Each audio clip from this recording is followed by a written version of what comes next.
Hi there, Dee the review fella here. Thank you so much for dropping by. So I have the most excellent Samsung QN90A 2021 series TV. It's set up and ready to go for movies and gaming. This is the 65-inch UK version. And as you can see, I've tweaked it to produce a bright and beautiful image. It's really stunning and blows any TV that I've had out of the water. If you have a different Samsung Neo QLED model to mine, the QN85A, 94A or 95A for example, these settings are still worth trying as all these TVs share the same Tizen interface. I must stress that this is my preference only and I do not use any calibration tools. I tweak my settings so that they are most pleasing to me and not to suit a content creator. These settings work in all situations and my viewing mainly consists of cable TV at a resolution of 1080 or 4K and 4K Ultra HD streaming through YouTube, Netflix, Amazon Prime, Apple TV and Rakuten apps. Also HDR gaming on my PS5, and I'd use the same settings for the Xbox too. Firstly, I'd set the TV to the channel where my cable or satellite SDR content source is. In my case, this is HDMI 1. Then go to Settings, Picture, then Picture Mode. I leave the picture mode set to Standard. I find this to be the most balanced and most pleasing. I'm not a great fan of Movie Mode as this is best for movies that are viewed in a very dark room. I'm viewing mixed content in various lighting conditions. There is a filmmaker mode that turns off all picture processing in an attempt to match the content to the creator's intentions. Again, I don't prefer it, so standard is how the picture remains set for me. However, try them all out as your preference might differ to mine. Next, go to Expert Settings. I ramp the brightness up to 50. I'll explain why in a moment. Most of these other settings I leave as they are, but picture clarity I set to off. Picture clarity is an attempt to smooth out fast-moving action, such as sports, by inserting black frames into the content. However, it can lead to the dreaded soap opera effect and looks terrible for movies, which are mostly shot at 24 frames per second, so I recommend this is turned off. But if you're a sports fan and are suffering from judder or blurring of fast-moving action, then you can experiment with this setting. Local dimming I set to high. This is designed to improve the black levels of your TV, and for me it works really well. But if you find the white or light areas are blowing out, you can tweak this setting.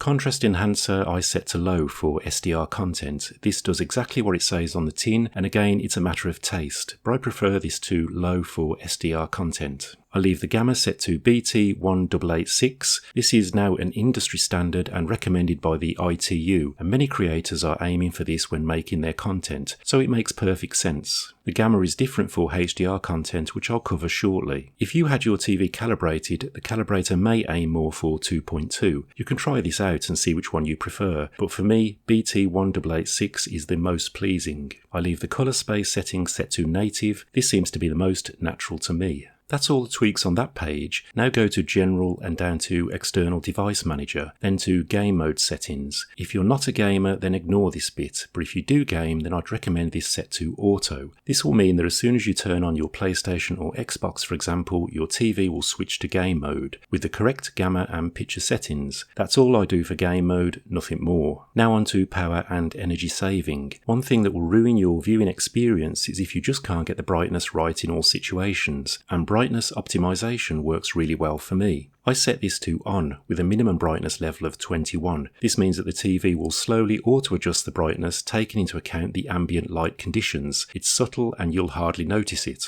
Setting the floor at 21 means the TV cannot go dimmer than this, so work out what's best for your lighting conditions and set the floor higher or lower if you wish. This setting is great if you have mixed lighting like a small table lamp in the evenings and bright sunlight streaming through windows during the day. I also ensure that brightness reduction and motion lighting are turned off. But if brightness optimization doesn't work for you, you can always turn it off. I also set this different for HDR content, which I'll come onto shortly. If your TV was an X-Display model, go into System Manager and just check it's set to Home mode. You don't want this set to Retail mode, it will look awful. For HDR content, I open up one of my streaming apps such as Netflix and start to play a title. I then pause it so it's not too distracting in the background. The TV has auto-detected HDR content and switched into HDR mode. Most settings I leave as default, except again I turn picture clarity off. I set local dimming to high and set contrast enhancer to low. However, contrast enhancer can work very well for HDR content, so you might want to experiment with this. Gamma will automatically change to ST2084, which is the preset HDR gamma curve, and you can't change this to anything else. You only get other gamma options with SDR content. Lastly, I turn brightness optimization, brightness reduction and motion lighting off for HDR content. This seems to work better having the brightness set to the default 50. So there you have it, all my Samsung QLED settings for SDR and HDR content, which makes the stuff I watch or play really pop with vibrant colours and a bright crystal clear image. I'm really impressed with the Samsung QN90A and think it's one of the best TVs of 2021, and it can be found at a bargain price at the moment too. So what do you think of these settings? Is there anything you do differently? Please let me know in the comments below. Also, don't hesitate to ask any questions if you have any. Thank you so much for watching, and I hope that was useful to you. If it was, then please give this video a thumbs up. It's a big help to my small channel if you do. If you'd like to see more TV and gaming tech info, then please consider subscribing. You'll also find links to this TV and my other gear in the description of this video. Thank you once again, please stay safe, and I hope to catch you soon.